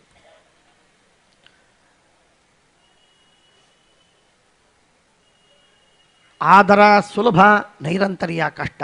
ನೈರಂತರ್ಯ ಸುಲಭ, ದೀರ್ಘಕಾಲದವರೆಗೆ ಮಾಡುವುದು. ಯಾವ ಸಾಧನೆಯನ್ನು ಕೂಡ ನಾವು ಸಾಮಾನ್ಯವಾಗಿ ಇವತ್ತಿನ ದಿವಸ ಇನ್ಸ್ಟಂಟ್ ಕಾಫಿ, ಇನ್ಸ್ಟಂಟ್ ಟೀ ಇವುಗಳನ್ನೇ ಕುಡಿದು ನಮಗೆ ಗೊತ್ತು. ಇನ್ಸ್ಟಂಟ್ ತಲೆಶೂಲಿ ಕಮ್ಮಿ ಆಗಬೇಕು, ಇನ್ಸ್ಟಂಟಾಗಿ ನಮಗೆ ಟಿಕೆಟ್ ಸಿಗಬೇಕು, ಇನ್ಸ್ಟಂಟ್ ಬುಕ್ಕಿಂಗ್ ಆಗಬೇಕು, ಇನ್ಸ್ಟಂಟ್ ಎಲ್ಲ ಕೆಲಸ ಆಗಬೇಕು. ಹಾಗೆ ಮೋಕ್ಷವು ಇನ್ಸ್ಟಂಟ್ಲಿ ಆಗಬೇಕು ಅಂತ ನಮ್ಮ ಅಪೇಕ್ಷೆ. ಅದೆಲ್ಲ ಆಗುವುದಿಲ್ಲ. ದೀರ್ಘಕಾಲದವರೆಗೆ ಯಾರು ಮಾಡ್ತಾರೆ ಸಾಧನೆಗಳನ್ನು ಅವರಿಗೆ ಮಾತ್ರ ಫಲ ಸಿಗತ್ತೆ, ಇಲ್ಲದೆ ಇದ್ದರೆ ಸಿಗುವುದಿಲ್ಲ. ಮೊದಲನೆಯದ್ದು ಆದರ, ಎರಡನೆಯದ್ದು ನಿರಂತರ, ಮೂರನೆಯದ್ದು ದೀರ್ಘಕಾಲ. ಆದರ ನೈರಂತರ್ಯಾಭ್ಯಾಂ ದೀರ್ಘಕಾಲಂ ಆಸೇವಿತಃ ದೃಢಭೂಮಿ. ಈ ರೀತಿ ಆದಾಗ ಅದು ಪೂರ್ಣ ನೆಲೆಯೂರಿ ನಮಗೆ ಹದ ಮಾಡಿ ನಮ್ಮ ಸಾಧನೆಗೆ ಅನುಕೂಲವಾಗ್ತದೆ, ಮಹಾಫಲವನ್ನು ಕೊಡುವುದಕ್ಕೆ ಆರಂಭ ಮಾಡ್ತದೆ. ಈ ವಿಧವಾದಂತಹ ಅವಸ್ಥೆ ನಮಗೆ, ಸಾಧನೆಯ ಅವಸ್ಥೆ ನಮಗೆ ಬರಬೇಕಾದರೆ ಅವಶ್ಯವಾಗಿ ನಮ್ಮ ಮನಸ್ಸಿನಲ್ಲಿರುವ ದೋಷಗಳನ್ನು ನಿವಾರಿಸಿ ಶ್ರೀಮದ್ ಆನಂದ ತೀರ್ಥರು, ಶ್ರೀಮದ್ ಆಚಾರ್ಯರು ವಿಶೇಷವಾಗಿ ಅನುಗ್ರಹವನ್ನು ಮಾಡಬೇಕು. ಅಂತೇನೇ ವಾದಿರಾಜರಂತಹ ಮಹಾನುಭಾವರು, ವ್ಯಾಸರಾಜರಂತಹ ಮಹಾನುಭಾವರು ವಾಯುಸ್ತುತಿಯ ಪುರಶ್ಚರಣ ಕ್ರಮವನ್ನು ತಿಳಿಸಿಕೊಟ್ಟು ವಾಯುಸ್ತುತಿಯ ಪುರಶ್ಚರಣವನ್ನು ಮಾಡಿ ತಾವು ಸ್ವತಃ ಮಾಡಿ ಜಗತ್ತಿಗೆ ಮಾಡಬೇಕು ಅಂತ ತೋರಿಸಿಕೊಟ್ಟದ್ದು. ವಾಯುಸ್ತುತಿ ರತಿರ್ನಿತ್ಯಂ ವೇದಾಹಂಚ ಕಥಂಚನ. ಇಂಥ ಅದ್ಭುತವಾದಂತಹ ಸಾಧನೆಗೆ ಕೈ ಹಿಡಿದು ನಮ್ಮನ್ನು ಮಾಡಿಸುವವರು. ವಾಯುದೇವರಿಗೆ ಶರಣು ಹೋದವನಿಗೆ ಸಾಧನೆ ಆಗಲಿಲ್ಲ ಅಂತ ಎಂದೂ ಆಗುವುದಿಲ್ಲ, ಎಂದೂ ಆಗುವುದಿಲ್ಲ. ಮಹಾನುಭಾವರ ಅನುಭವ, ಅತೀ ಚಿಕ್ಕವರ ಅನುಭವ, ಅತ್ಯಂತ ಸಣ್ಣವರ ಅನುಭವನೂ ಇದೆ. ಮಹಾನುಭಾವರ ಅನುಭವವಂತೂ ಬೇಕಾದಷ್ಟಿದೆ, ಹೇರಳವಾಗಿದೆ. ದಾಸರಂತಲ್ಲ, ಸಾಧನಕ್ಕೆ ಬಗೆಗಾಣೆನೆನ್ನಬಹುದೇ ಅಂತ. ಹಾಗೆ ಸಾಧನೆ ಆಗೋದಿಲ್ಲ ಅಂತ ಯಾರಿಗಾದರೂ ಪ್ರಾಮಾಣಿಕವಾಗಿ ಮರುಕೈ ಇದ್ದರೆ ವಾಯುದೇವರಿಗೆ ಶರಣು ಹೋಗಿ ನಿತ್ಯದಲ್ಲಿ ವಾಯುದೇವರ ವಿಶೇಷವಾದಂತಹ ಆರಾಧನೆ ಮಾಡಿದ್ದಾದರೆ ಅವನಿಗೆ ಸಾಧನೆಯಲ್ಲಿ ಬೈ ಲೀಪ್ಸ್ ಆ್ಯಂಡ್ ಬೌಂಡ್ಸ್ ಅವನಿಗೆ ಪ್ರಗತಿ ಆಗ್ತದೆ. ಅತ್ಯಂತ ಶೀಘ್ರದಲ್ಲಿ ಅವನಿಗೆ ಪ್ರಗತಿಯಾಗುವುದು. ಆರಂಭವಾದದ್ದು ಅನುಭವಕ್ಕೆ ಬರ್ತದೆ. ಇದು ಜನ್ಮಾಂತರದಲ್ಲಿ ಮಾತ್ರವಾಗುವುದಲ್ಲ, ಇದೇ ಜನ್ಮದಲ್ಲಿ ಅನುಭವಕ್ಕೆ ಬರುವಂತಹ ಮಾತು. ಅಂತೇನೇ ಶ್ರೀಮದ್ ಆಚಾರ್ಯರಿಗೆ ರಾಘವೇಂದ್ರ ಸ್ವಾಮಿಗಳವರು ಹೇಳುವಂತಹ ಮಾತು, ನಮ್ಮ ಮನಸ್ಸಿನಲ್ಲಿ ಏನಾದರೂ ದೋಷಗಳಿದ್ದರೆ ಕಿತ್ತಿ ಹಾಕಿ ಅದನ್ನು ಶುದ್ಧಗೊಳಿಸುವುದು ಮಾತ್ರವಲ್ಲ, ಆ ದೋಷಕ್ಕೆ ಕಾರಣರಾಗಿರುವಂತಹ ಯಾವ ದೈತ್ಯರಿದ್ದಾರೆ, ಸರ್ವ ತಾತ್ವಿಕ ಅಸುರ ಭಂಜಕಾನ, ತತ್ವಾಭಿಮಾನಿಗಳಾದಂತಹ ಯಾವ ದೈತ್ಯರಿದ್ದಾರೆ ಆ ದೈತ್ಯರನ್ನು ಭಂಜನ ಮಾಡಿ ಅವರನ್ನು ನಾಶಗೊಳಿಸಿ ಒಳಗೆ ದುಷ್ಟ ಪ್ರೇರಣೆ ಆಗದಿದ್ದಂತೆ ನಮ್ಮನ್ನು ನೋಡಿಕೊಂಡು ನಮ್ಮನ್ನು ಸನ್ಮಾರ್ಗದಲ್ಲಿ ನಡೆಸ್ತಕ್ಕಂತಹ ದೊಡ್ಡ ಜವಾಬ್ದಾರಿಯನ್ನು ಹೊತ್ತು ನಿಂತ ಮಹಾಗುರುಗಳು ಅಂದರೆ ಶ್ರೀಮದ್ ಆನಂದ ತೀರ್ಥ ಭಗವತ್ಪಾದಾಚಾರ್ಯರು. ಅವರು ನಿಂತು ನಮ್ಮ ಕೈ ಹಿಡಿದು ನಮ್ಮ ಸಾಧನೆಯನ್ನು ಮಾಡಿಸ್ತಾರೆ. ಇದರಲ್ಲಿ ಯಾವ ವಿವಾದವೂ ಇಲ್ಲ. ದೇವರು ಅವರಿಗೆ ಕೊಟ್ಟ ಜವಾಬ್ದಾರಿಯೇ ಇದು. ಅಂತೆಯೇ ಶ್ರೀಮದ್ ಆಚಾರ್ಯರು ಅದ್ಭುತವಾದಂತಹ ಗ್ರಂಥಗಳನ್ನು ಬರೆದದ್ದು ಮಾತ್ರವಲ್ಲ, ಒಂದು ಕಡೆಗೆ ಗ್ರಂಥವನ್ನು ಬರೆದು ನಮಗೆ ಅನುಗ್ರಹವನ್ನು ಮಾಡಿದ್ದಾದರೆ, ಇನ್ನೊಂದು ಕಡೆಗೆ ಶ್ರೀಮದ್ ಆಚಾರ್ಯರು ನಮ್ಮ ಅಂತರ್ಯಾಮಿಯಾಗಿದ್ದು, ನಮ್ಮ ಅಂತರ್ಯಾಮಿಯಾಗಿರುವಂತಹ ಭಗವಂತನಿಗೆ ಪ್ರಾರ್ಥನೆಯನ್ನು ಮಾಡ್ತಾರೆ. ದೀನಂ ದೂನಂ ಅನಾಥಂ ಶರಣಾಗತಂ ತ್ವದಧೀನಂ ಏನಂ ಉದ್ಧರ ಇತಿ ವಿಜ್ಞಾಪನಕರ್ತೃಣ. ಎಷ್ಟು ನಮ್ಮ ಮೇಲೆ ವಾತ್ಸಲ್ಯವಿದೆ, ಎಷ್ಟು ನಮ್ಮ ಮೇಲೆ ಕಳಕಳಿ ಇದೆ, ಪ್ರೀತಿ ಇದೆ, ಉದ್ದಿಧೀರ್ಷ ಉದ್ಧಾರವಾಗಬೇಕೆಂಬ ಪ್ರಾಮಾಣಿಕವಾದಂತಹ ಅಭಿಮಾನವಿದೆ. ಸಜ್ಜನರ ಉದ್ಧಾರವಾಗಲಿ. ನಾವು ಪ್ರಾಮಾಣಿಕವಾಗಿ ವಾಯುದೇವರನ್ನು ಶರಣು ಹೋದರೆ, ನಾವು ಪ್ರಾಮಾಣಿಕವಾಗಿ ವಾಯುದೇವರಿಗೆ ಪ್ರಾರ್ಥನೆ ಮಾಡಿದರೆ, ವಾಯುದೇವರು ಖಂಡಿತವಾಗಿ ವಿವಾದವಿಲ್ಲದೆ ನಮ್ಮನ್ನು ಸನ್ಮಾರ್ಗದಲ್ಲಿ ನಡೆಸುವಂತಹ ಕೆಲಸವನ್ನು ಮಾಡಿಯೇ ಮಾಡುವುದು. ನಮ್ಮಲ್ಲಿ ಆ ಛಲ ಬರಬೇಕು, ಆ ಛಲ ಬರಬೇಕು. ಛಲ ಬಂದಾಗ ಮಾತ್ರ ವಾಯುದೇವರು ನಮಗೆ ಈ ವಿಧವಾದಂತಹ ಅನುಗ್ರಹವನ್ನು ಮಾಡುವುದಕ್ಕೆ ಸಾಧ್ಯವಾಗ್ತದೆ. ಇಲ್ಲದೇ ಇದ್ದರೆ ಸಾಧ್ಯವಾಗುವುದಿಲ್ಲ. ಅಂತಹ ಮಹಾನುಭಾವರ ಶ್ರೀಮದ್ ಆಚಾರ್ಯರ ಒಂದು ಕಡೆಗೆ ಸರ್ವಮೂಲವನ್ನು ಬರೆದದ್ದು ಒಂದು ದೊಡ್ಡ ಅನುಗ್ರಹವಾದರೆ, ವೈಯಕ್ತಿಕವಾಗಿ ನಮ್ಮನ್ನು ನಮ್ಮ ಉದ್ಧಾರಕ್ಕಾಗಿ ಪ್ರಾರ್ಥನೆ ಮಾಡುವುದು ಇನ್ನೊಂದು. ನಾನು ಯಾವಾಗಲೂ ಹೇಳ್ತೇನೆ, ಸರ್ವಮೂಲವನ್ನು ಬರೆದು ಕೊಟ್ಟದ್ದಾಯಿತು, ಬೇಕಾದಷ್ಟು ಸರ್ವಮೂಲವನ್ನು ಬರೆದ ಮೇಲೂ ಕೂಡ ಶ್ರೀಮದ್ ಆಚಾರ್ಯರು ನಮ್ಮ ಪಾಲಿಗೆ ನಮಗಾಗಿ ದೇವರಲ್ಲಿ ಪ್ರಾರ್ಥನೆಯನ್ನು ಮಾಡದೆ, ಇವನು ಉದ್ಧಾರ ಮಾಡುವಂತ ಬೇಡಿಕೊಳ್ಳದೆ ಇದ್ದರೆ ನಮ್ಮ ಉದ್ಧಾರವಾಗ್ತಿರಲಿಲ್ಲ. You can take horse to the pond but you cannot make it drink. ಹಾಗೆ ನಮ್ಮನ್ನು ಸರ್ವಮೂಲ ಕೊಟ್ಟು, ನಮ್ಮ ಸರ್ವಮೂಲ ಕೈಯಲ್ಲಿ ಕೊಟ್ಟು ನೀವು ಓದಪ್ಪ ಅಂತ ಹೇಳ್ತಿದ್ರು. ಆದರೆ ದೇವರಿಗೆ ಪ್ರಾರ್ಥನೆ ಮಾಡಲಿಲ್ಲ ಅಂತಾದರೆ ದೇವರ ಪ್ರೇರಣೆ ಇಲ್ಲ, ವಾಯುದೇವರ ಪ್ರೇರಣೆ ಇಲ್ಲ, ನಾವು ಅಧ್ಯಯನ ಮಾಡಲಿಕ್ಕೆ ಹೋಗಲಿಲ್ಲ ಅಂತಾದರೆ ಆ ಕೈಯಲ್ಲಿರುವ ಸರ್ವಮೂಲ ಕೇವಲ ಕಾಗದವಾಗಿ ಉಳಿಯುತ್ತಿತ್ತು, ವ್ಯರ್ಥವಾಗಿ ಹೋಗ್ತಿತ್ತು. ಹಾಗಾಗಿ ಒಳಗಿದ್ದು ನಮಗಾಗಿ ಪ್ರಾರ್ಥನೆಯನ್ನು ಮಾಡುವಂಥದ್ದೇನಿದೆ ಅದು ವೈಯಕ್ತಿಕವಾದ ಇಂಡಿವಿಜುವಲ್ ಆದಂತಹ ಅನುಗ್ರಹ, ಬಹಳ ದೊಡ್ಡ ಅನುಗ್ರಹ, ಬಹಳ ದೊಡ್ಡ ಅನುಗ್ರಹ. ವಾಯುದೇವರು ನಮಗಾಗಿ ದೇವರಲ್ಲಿ ಪ್ರಾರ್ಥನೆ ಮಾಡಿ ಕೇವಲ ನಾರಾಯಣ ಮಂತ್ರ ಜಪ ಮಾಡುವ ಕೆಲಸವನ್ನು ಮಾಡಿಸಿ ಇವನಿಂದ ಅಂತ ದೇವರಿಗೆ ಬೇಡಿಕೊಂಡರೂ ಸಾಕು. ನಮ್ಮಿಂದ ನಾರಾಯಣ ಮಂತ್ರ ಜಪ, ನಾರಾಯಣ ಮಂತ್ರದ ಅರ್ಥ ತಿಳಿದರೂ ಸಾಕು, ನಮ್ಮ ಉದ್ಧಾರವಾದೀತು. ಆದರೆ ವಾಯುದೇವರು ನಮಗಾಗಿ ದೇವರಲ್ಲಿ ಬೇಡಿಕೊಳ್ಳಬೇಕು, ಪ್ರಾರ್ಥನೆ ಮಾಡಬೇಕು, ದೇವರು ಅನುಗ್ರಹವನ್ನು ಮಾಡಬೇಕು.